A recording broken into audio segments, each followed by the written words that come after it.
This is the Whole Care Network.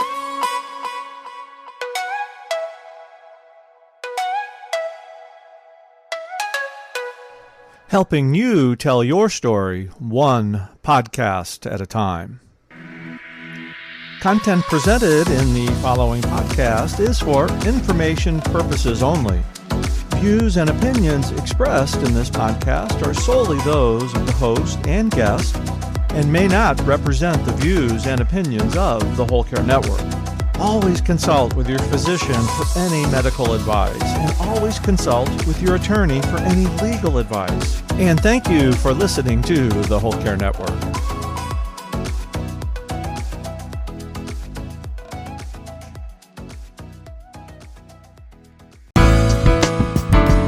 Our local patients from our company get it in their admission packet, and it was so helpful for us because then we were using it every day, as were our peers, and we were able to see what worked, what didn't work. Oh, we need to change this, we need to add that.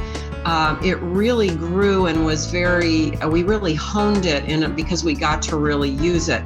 And then at that point, we kind of realized, well, maybe we do need to make it prettier. This is the Heart of Hospice podcast with Helen Bauer. Today's guests are the creators of the Care Plan from Odonata, a great resource for educating and supporting hospice patients and their caregivers. Whether you're a family caregiver or an end-of-life professional, the Heart of Hospice is here to enhance your hospice experience by connecting you with information you can use about end-of-life care.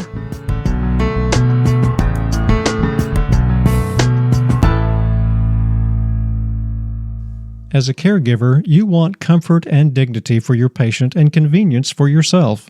The Quick Change Wrap offers all of that with a life-changing way to address male incontinence. It folds around the source of urine and wicks it away, protecting surrounding skin, clothing, and bedding. Use the Quick Change by itself or with an adult diaper for superior protection. A single caregiver can quickly change the wrap with no lifting or turning the patient. 800 hospitals use it. Now you can get it at home. Visit quickchange.com now. This episode is sponsored by the Death Doula Network International. Death Doula Network International has created an opportunity for death doulas to gain experience and confidence before they start doing the work of supporting people and families at end of life. DDNI is focused on building connections and growing the death doula industry. For more information, visit ddnint.com. Now here's today's episode. My guests today are Brenda Kazire and Nancy Hireman. Between the two of them, they have over 40 years of hospice experience. They're both certified hospice and palliative nurses. They're still working full-time at the bedside as hospice case managers, and they actually also share after-hours call responsibilities. They are experts in the hospice field, and over the last few years, they formed a company called Odonata Care. They're on a mission to transform end-of-life care through education and support, and so much so that they designed a booklet called The Care Plan, A Path to Comfort for the Hospice Patient. It's a booklet that gives patients, families, and caregivers an easy-to-follow guide to help manage symptoms and care in the home. Brenda and Nancy also have a very popular YouTube channel. It's full of videos that demonstrate hands-on care of the patient, and it also has videos that discuss how to manage symptoms and normalize the dying process.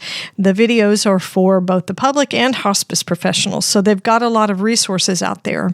You're going to enjoy their passion, their dedication to improving the patient experience, improving the hospice care that we provide. So here's my conversation with the co-founders of Odonata Care.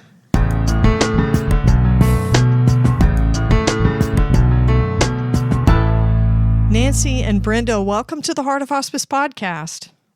Hi, Helen. Hi, Helen. Thank you so much for inviting us. We're really excited. There's always a different dynamic when we have two guests with me to talk. So we're going to try to blend, and I'll try to say, Brenda, this question, Nancy, this question, and we're going to find a good rhythm to our conversation today. I'm excited to have you guys with me. So, Brenda, let's start with you. How did you get started in hospice nursing? So, Helen, I actually really like this question because I grew up in hospice. You know, I was a scrappy kid from the rough side of the tracks who miraculously ended up in college. And then I had to declare a major, and I'm like, well, there's some nurses. And in those days, they wore white caps and dresses. And I thought, I look pretty good in white. I think I'll be a nurse. So, it literally, and so I went to nursing school, and it really ended up being the best suit for me. I mean, my heart, I'm a nurse, and so I started my 2 years on med surg on nights. Loved med surg, hated nights. But I grew up in the country, and in the country, you're just surrounded by more death. And so we found at nights when we had dying people on the unit that I kind of had this more natural, organic draw towards and comfort towards the dying patient. And I was drawn to their room.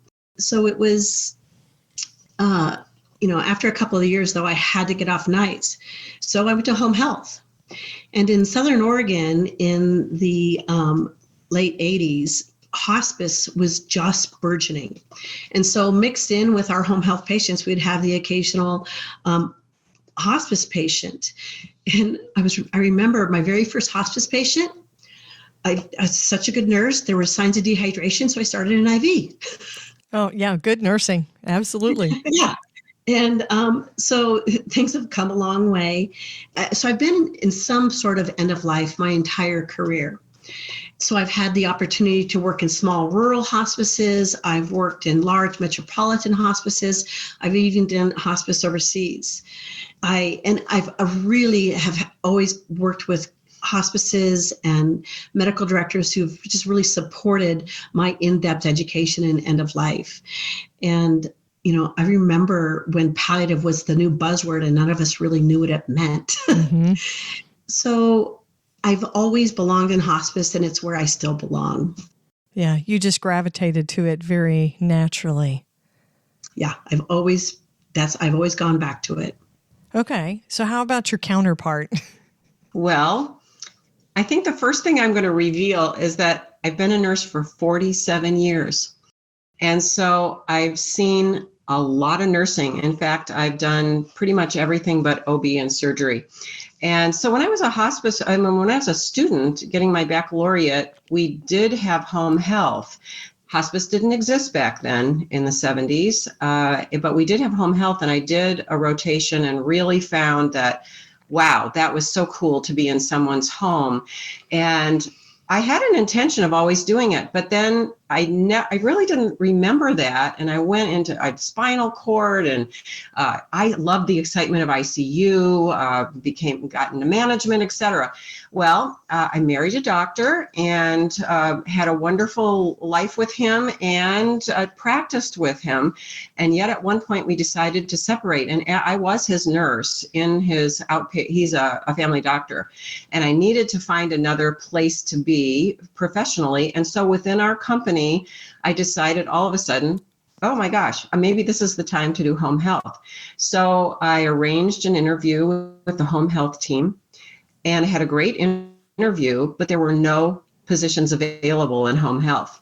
And at the time, the nurse that was the supervisor of hospice, really passionate about hospice, as we all become if we really love hospice the way we do, she said, she just gave me this wonderful talk about hospice, and I had never thought about it at the time, didn't know much about it.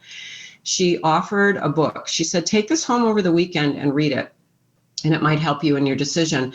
And it was a book by Barbara Roberts. And Barbara Roberts was the governor of Oregon about, I don't even know, maybe 20 years ago at this point. Her husband died from cancer, and he was one of the first hospice patients. And so she wrote a book about her experience. So I took it home over the weekend and read it. It was really interesting. And I thought, well, what the heck? It's kind of similar to home health. And I just jumped in and never looked back. It has been exactly where I feel I am supposed to be. And because I have been a nurse for so long and had been a nurse in so many areas, before I came to hospice.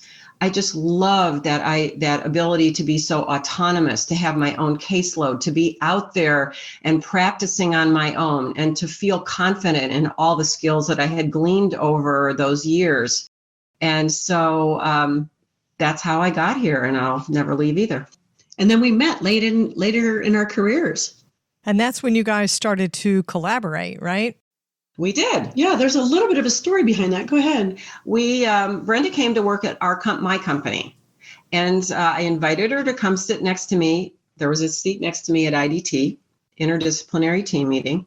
And, as soon as she sat down, there was this, I'm going to say, energetic connection. We just immediately felt comfortable with each other. It was like we saw each other. There was almost this immediate camaraderie and ease of being with each other. And in all the years that we've known each other, worked together, been colleagues, etc., there's no sense of competition, having to one-up each other with knowledge or anything. We just really saw each other right from the beginning. And we soon discovered one of the things about our practice is that we were the only two nurses in all of Southern Oregon that did pediatric hospice. Or a valley. In our whole area, yeah.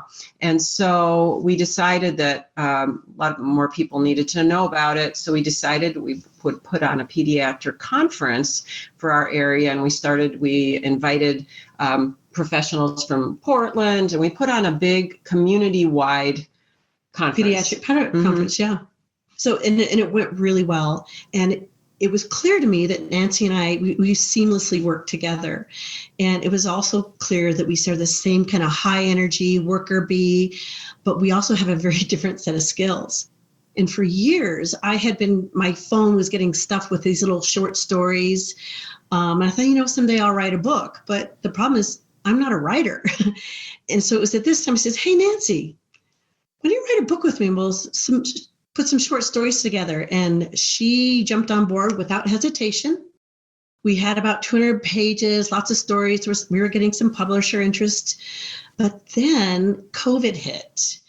And we were especially busy with patients, but we had time on our hands because we had no social life. And because of our daily work was intense, and because of that, we realized that we needed to shift our focus from this book and the focus on putting together some instructions for people to follow. There weren't enough caregivers with getting that caregiving information across, and that was the more urgent need. And so that's how we started. When Brenda asked me to do the book, I was really excited because I've been a reader my whole life, mostly fiction, and almost thought I would be a literature major when I was young. And I've done a lot of writing in my life. I really enjoy writing, but it's all been pretty much policy, process. I'm really good at that kind of instructional type of writing. I'd never done any real creative writing. And so that was really a challenge, to be able to really tell a story, the stories that we have experienced, but do it in a different style of writing. So From the heart. It was really a great challenge. And so once we started putting this information together, we realized we needed to get it out to more than just our caseload, our fellow workers. We needed to get this information out there. And of course, because we're still case managers and we take after hours call, each of us take a day a week, we kind of know what we needed to provide, what kind of education. And as nurses know, when you're out there providing care, you want to provide the best instruction to the entire the entire care circle. That would be the family, the hired caregivers, friends, neighbors, of course, the patient. And there is never enough time to teach what is really important. You certainly can't write down all the instructions when you're in the home. And of course, the other thing is you never just teach it once. The families have a lot of anxiety. There's can be really stressed. There's chaos sometimes. And so you really need to teach and reteach. And so we realized we need a tool that can follow us out of the house, basically. Yeah. Right. Something that can be there at 2:00 in the morning when somebody has a minute or the inclination to read something. Exactly. When you have taught it, but it's still repetition. And with an overwhelmed caregiver who's scared, tired, busy, overwhelmed, right? So what you guys came up with is the care plan, a path to comfort for the hospice patient. So that's your impetus, and I think it's an incredible tool, right? It's part education, part workbook. There are places for the patient or caregiver to make notes about the instructions that have been given and what they're doing with medicines and all sorts of things. Personal care, even the transition phase to the death, the active dying, and then the death itself and bereavement as well, the follow-up to it. I want to ask a question about your logo. So you are published underneath Odonata Care is the name of it, but there's a dragonfly in the logo. What's the symbolism of the dragonfly? Well, the dragonfly is actually known to be the symbol of transformation in more of the spiritual realm. And Odonata happens to be the Latin name for dragonfly. So we figured, death is certainly the ultimate transformation that we humans experience. Why not call it Odonata and use the dragonfly as our symbol? And I guess we could talk a little bit more about that name, if you don't mind, right now, and what we did with it. Yes, please. How we changed to the care plan, you mean? So obviously, Odonata was hard to remember. It seemed obvious to us, but everybody we worked with, they just couldn't get the name right. And it was interesting because when we wrote the booklet, what we did, not even realize, we just wrote how we practice. Right. And what we practiced is a care plan. And it was Sheila Clark, who's the executive director of California Hospice and Palliative Association. She looked at the book and she goes, "You wrote a care plan?" We went, "Oh, we did." And it was like, I don't think we even got it though when she said not that. Then, yeah. And then in our booklet, we're on our third edition, and we were trying to make it prettier. Yeah, because our first edition, which we thought was just perfect, and our friends and professional colleagues like, "You guys need to make this easier on the eye." And at first we were like, "Well, but it's perfect." But we took their advice and we did. And in that process, the gal who was helping us out, she says, "What's a care plan? You keep talking about the care plan." She was a marketing person. Yeah. And she just didn't get what we even did, but she just kept saying, "What is the care plan? Why do you say that?" And so we called it the care plan. Finally, we got it. Because that's what it is. We had to come up with a concise way to consistently portray information. So we came up with, what is our goal? What do we need to know? What are the facts? What do we need to do? And how do we do it? And then we had, and the how to do it is your specific individualized part. So, maybe you want to talk about like just an example on our pain page. Yeah, I mean, do you want us to talk a little bit about how we birthed the booklet, how that came about? Sure. Okay, so what we started with, again, as Brenda said, it started in COVID because we had time and we decided that the focus should be really on hands-on help. And so we were at the beach and we thought, well, let's start with secretions. And the reason we decided to do that is because we are on call. And as you mentioned, in the middle of the night, people call with concerns. And we find actually that oftentimes we are called out to do visits or give care over the phone about secretions because it can be the most unsettling and fear producing for families. So we thought, okay, let's start with secretions. And we thought, oh, this is going to be a piece of cake. We do it all the time. Let's write it down. So it actually took us a long time, a whole weekend just to do secretions and then months to go through. We decided to do all the major symptoms that people face in hospice. So it took us months to do them.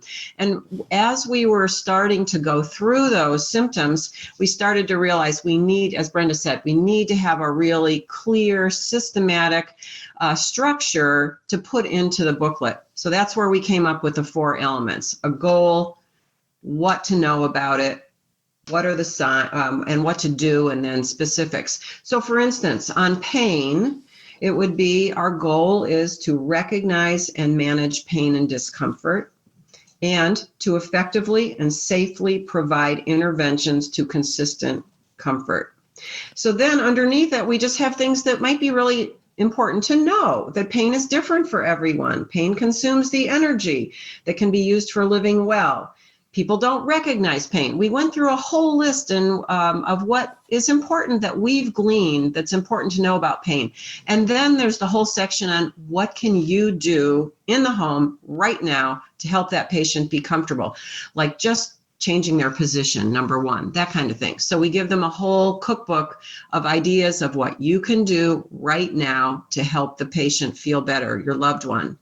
And then, of course, as you mentioned, Helen, on the facing page, it's completely blank because that specific hospice team is going to have, a care plan on that particular problem. It may be specifics related to that patient's individual disease process, their specific experience with pain, what kind of medications. And what we really like about it is there's enough space on that page that you can date it. And this is our experience as a nurse at the bedside. You can date it and say, this is what we did. But next week when I came back, oh my gosh, that didn't work, or we need to change a dose, and you can date it. And then whoever is following, like a family member comes in, or you didn't see the patient, another nurse came in, they can pick it up and see what the trajectory of that management is right in front of them. Right. So journaling for that particular symptom. So Nancy and I are older, seasoned nurses, and without even realizing, we think and practice in terms of, care planning. It's just how we were trained. But once we had all the major symptoms looked at, we had to kind of come up with a system to how do people manage medications in the home. It's a big piece of hospice, managing medications in the home. Yes. And it was tricky to come up with a system that was user-friendly, had a tracking tool. But we did it. And the system is very simple, easy to use, follows a med set. It allows for both the meds that they're on, the PRN meds, and then even a place where they can put their as needed. So it's not so scary, and it feels like somebody's in charge, and it's written down, and so there's less vagueness, and it's not instruction sheets floating around the home. Right. Yeah, let's just say that one of the things that people really like about our booklet is that it's fairly distinctive looking. And when you're admitted to hospice, as we all know, a whole packet of information goes out. And if our booklet is in that packet, which it is fortunately for us, it doesn't get lost. It's just like, where's your purple booklet? We walk in the room. Where's the purple booklet? Everybody knows where it is. It doesn't get lost. And they know the information's there. Yeah. And so it is like the key piece of communication right there in the Sometimes home. when I walk into a patient's home, they hand me the booklet. They go, everything has to go in here. But you're right. It's very distinctive. So for my listeners who aren't familiar with how hospice works, people who are caregivers, that kind of thing, if you don't work in hospice, a lot of times a hospice patient and the caregivers are given this packet. And a lot of the information is required because they are supposed to know what our drug destruction policy is and the policy on abuse, neglect, and exploitation. You have to furnish all of that. And I think a lot of that paperwork gets lost in the whole chaos of caregiving and starting the service. So having this one-stop shop with all of this here, I think is really, really useful and so distinctive. If you say, where's your purple book? Put it in the purple book. I think that's easy to follow. And really what you have is a care plan that is problems, goals, interventions, and outcomes. Because that's what a care plan is. We've made it very complicated, but that's what it is. Problems, goals, interventions, and outcomes. If you're in the hospice business area, you know that all of that is looked at, and it's actually given a score called CAP scores, which we aren't going to go into. But our care plan, we didn't even realize when we were just writing how we how we practice. But Sheila Clark said, oh my gosh, this is a care plan. Do you know it meets all the CAP scores?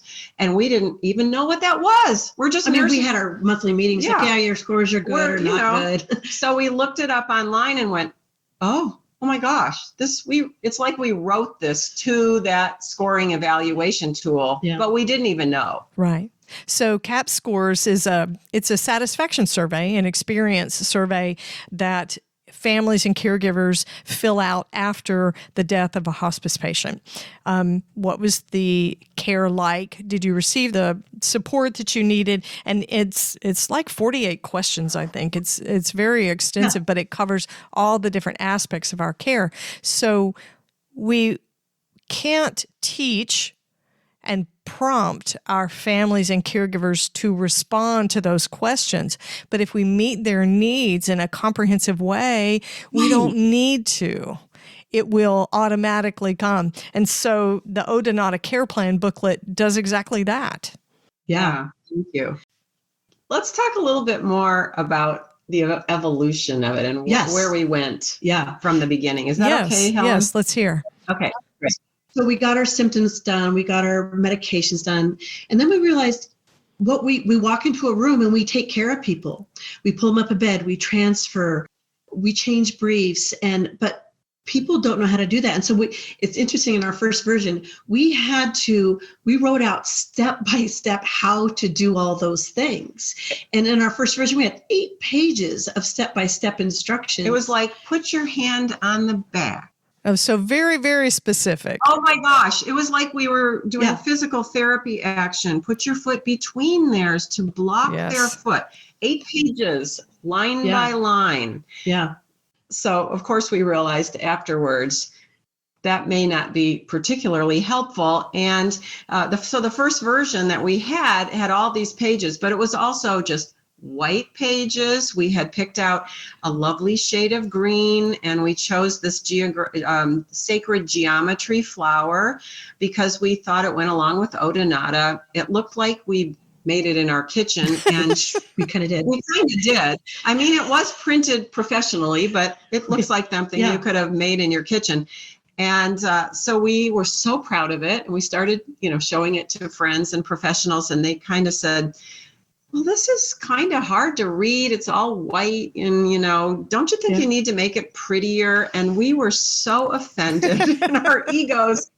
We were like, it's perfect. We love this. We worked so hard on it. Yeah. And I will give it credit, though, because we took that very first version and we're so bold. We sent it to both doctors Ira Byock and Susan Block, who in the hospice arena, they are nationally known big names in the hospice arena.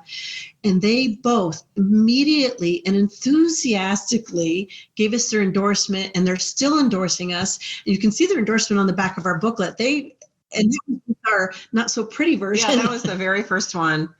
And I have to say, we were so fortunate. Our hospice supervisor, our boss, really championed us from the very beginning of our project. And as soon as we had the first one printed, she put it in our admission packet. So from the time we started, all of our local patients from our company get it in their admission packet. And it was so helpful for us because then we were using it every day, as were our peers.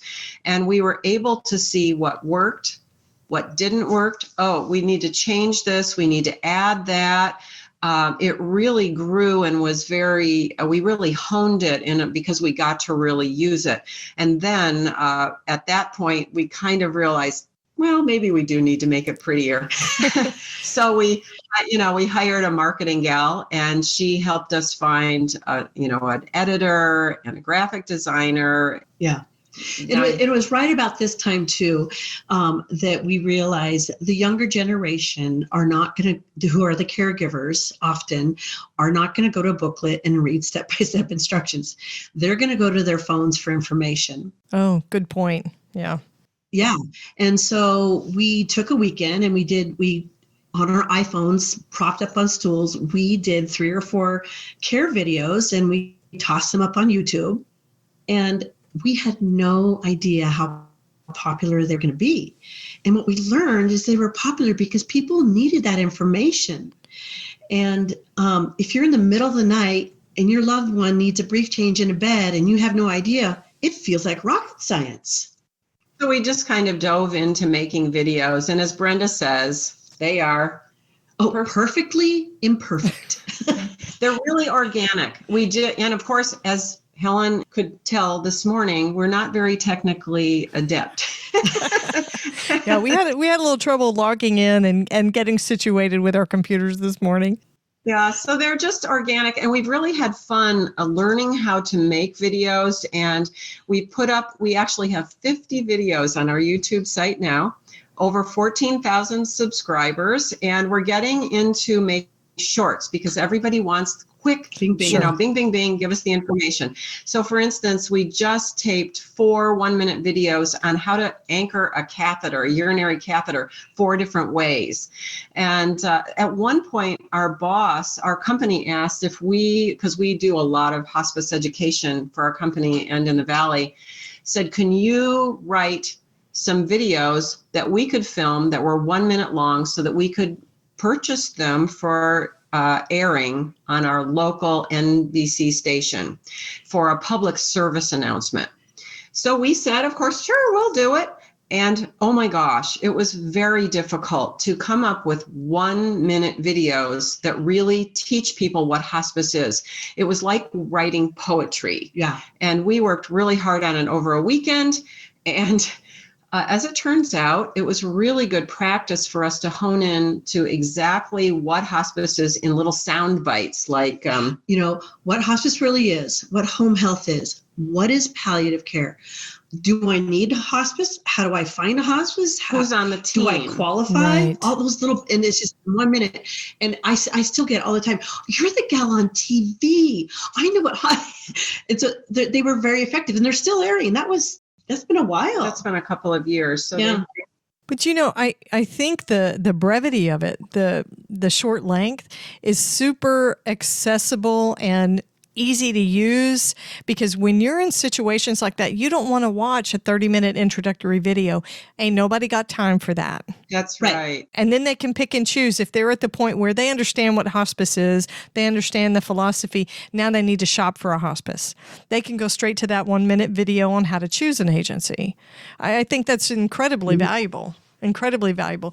You guys have really built a wonderful tool. You basically wrote the resource that you needed in your practice. Exactly. Yeah. And it really helps us be more efficient.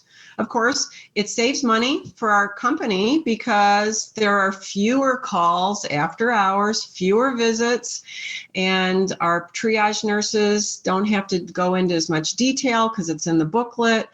So it really has been a win-win from the patient all the way through our practice. Yeah, and your caregivers feel supported, and that will be reflected in your survey scores, which eventually that's going to reflect in our payments for hospice agencies. So, we don't talk about payment and billing on the podcast, but that kind of thing is important. And at the bottom of everything is you want your families and caregivers and the patients to have a good experience. You want this to be good care and have them be satisfied with it. Yeah. As a solo caregiver for an adult male suffering with incontinence, the nightly interruption of a bedding and clothing change ensures that nobody gets a good night's sleep. Well, now, with a quick change wrap, you can make that change quickly with no lifting, turning, or rolling over. It takes just a couple of minutes, then you're both back to sleep. In fact, there's hardly any disruption to your male patient. He doesn't even have to be awake. The quick change wrap folds around the source of urine and wicks it away, protecting surrounding skin, clothing, and bedding. The quick change incontinence wrap that is so effective and convenient, it will change the way you provide care to your male patient, for the better. Combine the quick change wrap with an adult diaper for superior protection. It takes just a minute or two for one person to change the quick change wrap regardless of size, anatomy, or weight of the patient. 800 hospitals use it. Now you can get it at home. Visit quickchange.com now.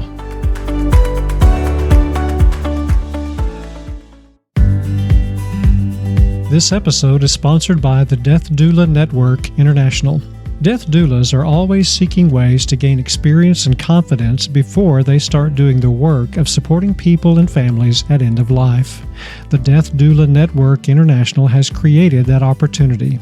The organization provides a deep dive into practice to develop a death doula's skills. More than just death education and learning, the Death Doula Network International is creating heartfelt connections. Sign up for their Skill Mastery Education Workshop starting on June 3rd. The Immersive Skill Mastery Program is for doulas who have taken a basic foundational course and want to develop their skill set and build confidence in their death doula practice. DDNI brings a unique and dynamic energy to this learning based on personal connection, engagement, and humor. Find out more at ddnint.com. Now, back to the conversation. Let's get a little personal. So each of you, Brenda, we'll start with you. What do you find most meaningful about hospice, and what challenges you the most when it comes to hospice care? So, as I said, I've been in hospice a long time. I love symptom management.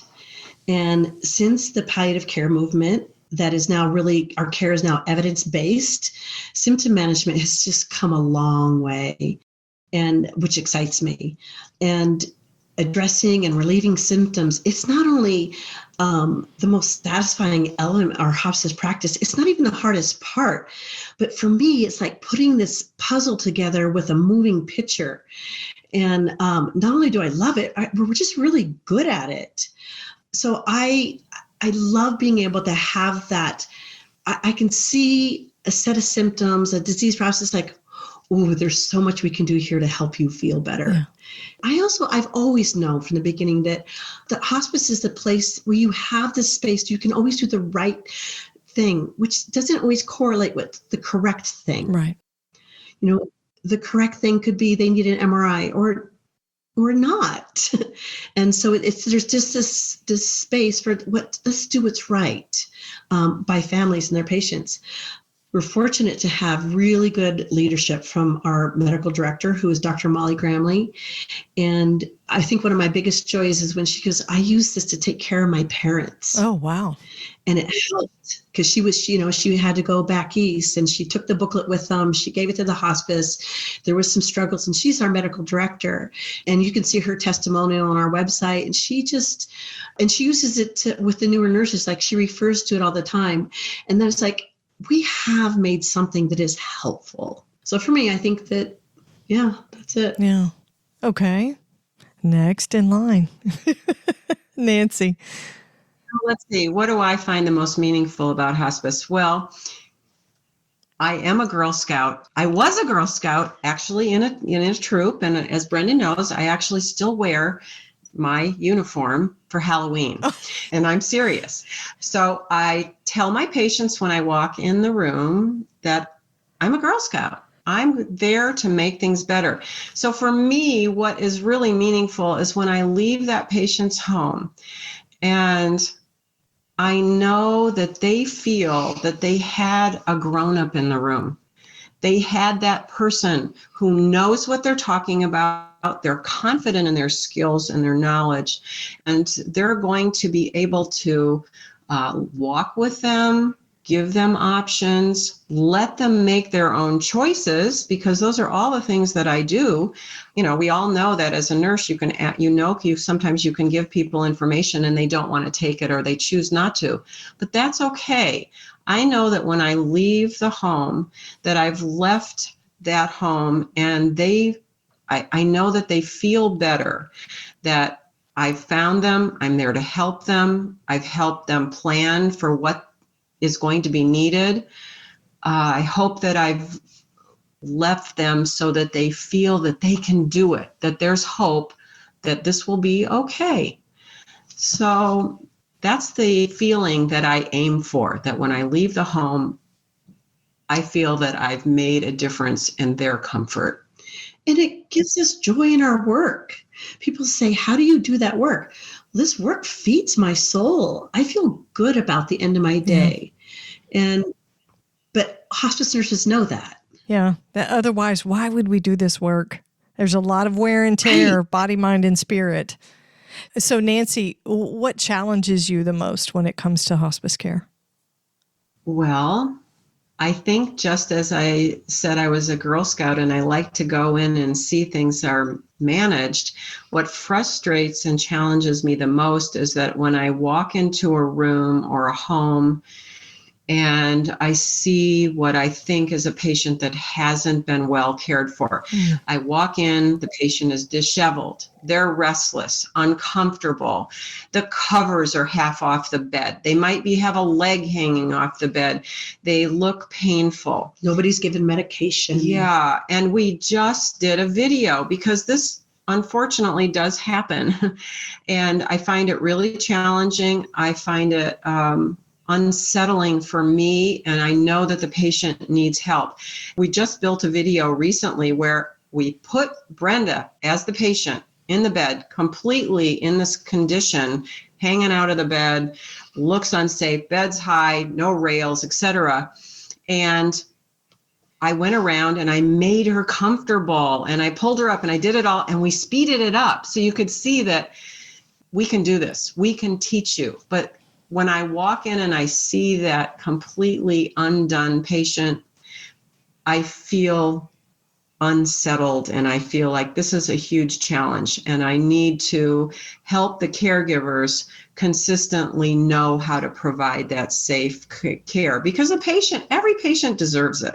Sure. And I think it's frustrating probably for every hospice discipline to know that a family is either choosing or they're unable to meet the patient's needs and they're missing those pieces that would go a long way to making the patient comfortable. Yeah. Okay, so here's the $10 million question. What would be on your wish lists for end-of-life care? Brenda, what's on your wish list? Sky's the limit. Because I'm still back on what challenges me the most. And I'm going to actually back up and talk just a hair about that because where I get frustrated in hospice is that hospice has grown so rapidly. And with that has come changes and challenges. And I've seen it, over the years. And a lot of the changes are important and needed. There's many more regulations, which are important as hospices grow and we get more, we need some regulations. But we spend a lot of time meeting regulations. There's a shortage of hospice nurses at the bedside. There's a shortage of caregivers. And like so many other healthcare fields, there's this need to be more efficient. And so we have to do more in less time. And in the good old days of hospice, we had more time to be more gentle, to ease patients and families towards that, towards death in a way that, really helps them. I'd like to add a little more to that too. We know that hospices have to be more competitive because there are more hospices out there now, and that's a good thing. But we know that hospices really can quickly gain and lose their referral base, and that's based on the reputation of the kind of care they provide. And, I have been a nurse for decades, and it used to take 4 years to get a baccalaureate in nursing. And now we see in our own community and in other universities that you can get a baccalaureate now in as few months as 16 months. They've been compressed. That's good. We get more nurses out there. But what happens is that you now have nurses who have gotten a lot of didactic, factual learning, really important information that they need. But it doesn't give them the time to practice needed communication skills, physical the abilities to provide physical care right at the bedside. So then you have these newer, younger nurses or newly trained nurses who just have not had the time to get in their body the understanding of what is needed in good bedside care. And then they're the ones that are turning to try to train aides in facilities, then they don't have their own experience. And oftentimes these days, it is not the nurse providing the bedside care, it is the aide. And this is one of the reasons we're really excited about our videos, because we can train aides that way, and our certified nursing assistants, that kind of thing. Again, RNs, because of the value, they've been moved away from the bedside in most of the ways we function. We now delegate, and we're much more leaders in caregiving, not the primary caregivers. True. So I'm going to go back to your question that you asked me that I went off on another answer. What is my wish for hospice? Yeah. What's on your wish list? I have a wish list. First of all, my hope is that the shift towards earlier admission to hospice continues to grow nationwide. So many people think that hospice is all about dying, and it's not. We're all going to do that. Studies show that when people get hospice care sooner, symptom management, support, not only do they live better, they live longer. And so we need to have time to do that. I would love to see prevention management of symptoms and care rather than crisis management. That is going to serve so much better for the patient, the families, the entire hospice team. I would love to see more in-depth training to hospice aides. I think that they're a crucial part of the hospice team, and they have an intimate role. They gather so much information, and I just think that they just need some more training. They're going to get more job satisfaction and be recognized. Really, it's just such an important part of that team, and it's more cost effective. And lastly, I wish that every hospice patient, if wanted, a family could have a death visit.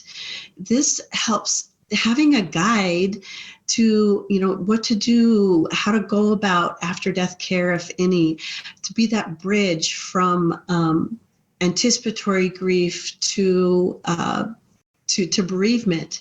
It can really shift how people view death, and it can go from fearing death to, well, that was kind of beautiful. Yeah. I think I have many of the same wishes that Brenda does, but one that stands out for me that I've mentioned, of course, my primary frustration was the quality of the actual bedside care.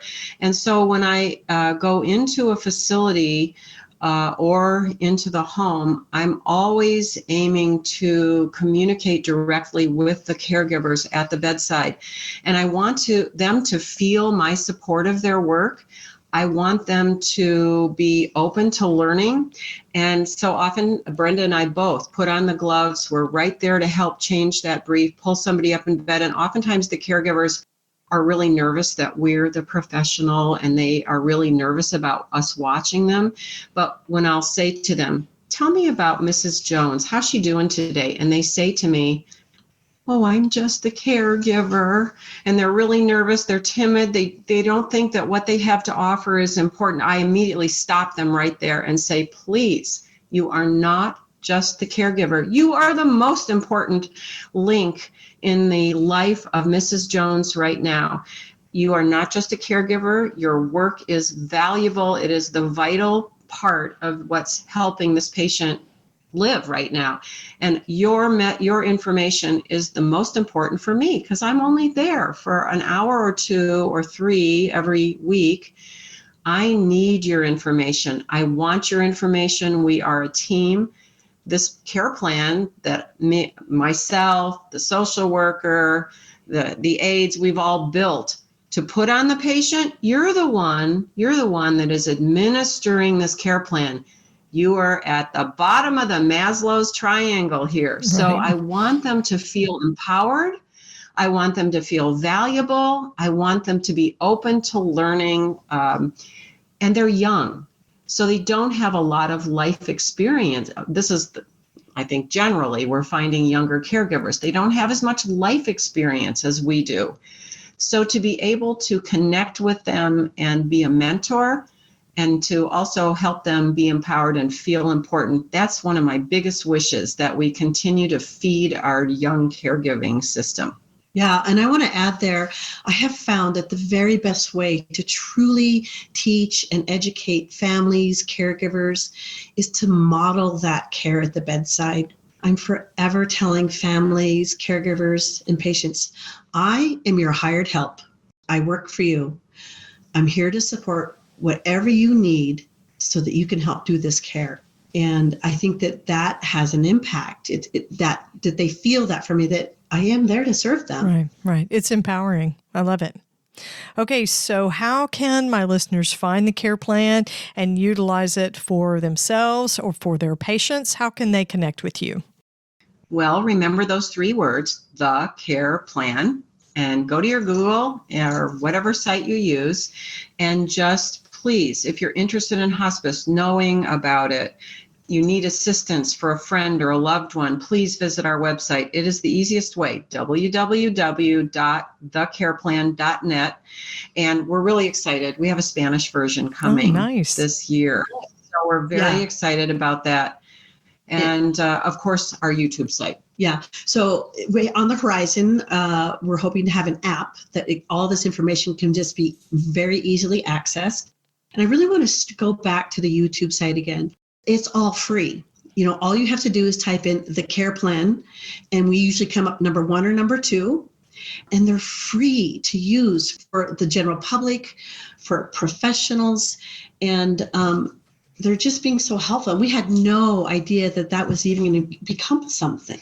Yeah, in fact, we do have a video on there. It's called a crash course in hospice nursing. And so many hospices are actually using it to train their nurses who are coming on. They've never been a hospice nurse. They don't know much about end-of-life care. So it's a crash course to get them started, because those of us who have been in hospice or in home health, we realize we can't run down the hall and ask someone a quick question. How do I do this? I am out there on my own and have to stand alone. So it gives them some hands-on tools to get started.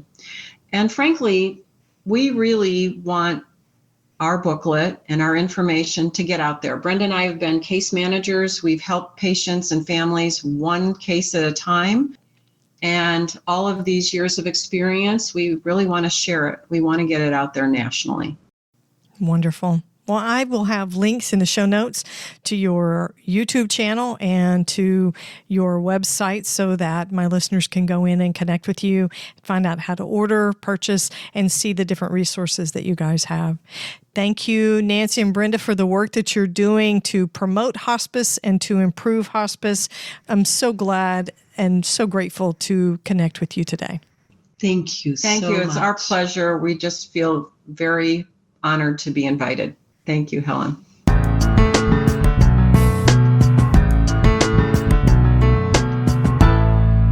I really like it that these are active hospice nurses that have designed the care plan booklet. It goes back to, we're not Farmers Insurance, but we know a few things because we've seen a few things. These ladies have seen a few things, and the iterations of the care plan that have come about have come from the things that they've been learning as they went, including things about graphic design and publishing, but also about the care that they're providing. The booklet's very distinctive. It's got a beautiful purple and blue design to it, and of course, the Odonata Care logo includes the dragonfly, which you will recognize the minute you see it. And from what they were telling me, dragonflies are the symbol for transition. And Odonata is the Latin translation for dragonflies. So very appropriate naming for their booklet. You can find the care plan on their website, thecareplan.net. It's designed to give information to caregivers and patients. And if you're a hospice agency, it's also a great resource that can help you improve your CAHPS scores, your CAHPS satisfaction survey scores. And the care plan is also recommended by Dr. Ira Bayok and Dr. Susan Block, who are known experts in the end-of-life field.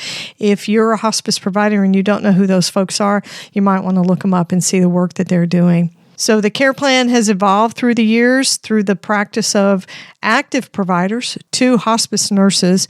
And one of the benefits they have seen is that it reduces the on-call visits and the emergency calls from panicked caregivers and patients after hours. So don't forget, they have a free YouTube video channel, the training and education videos there, all for free. And you can find how to order your copies of the care plan at thecareplan.net. Be sure to catch the next episode of the Heart of Hospice podcast. You can find more episodes on theheartofhospice.com.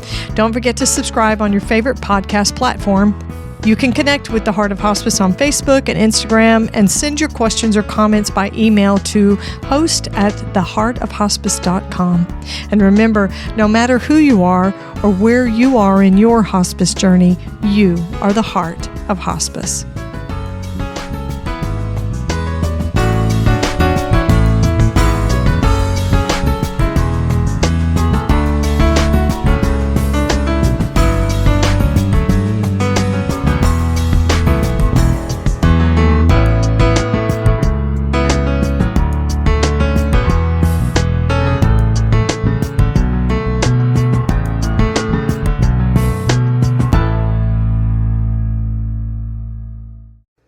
This is the Whole Care Network.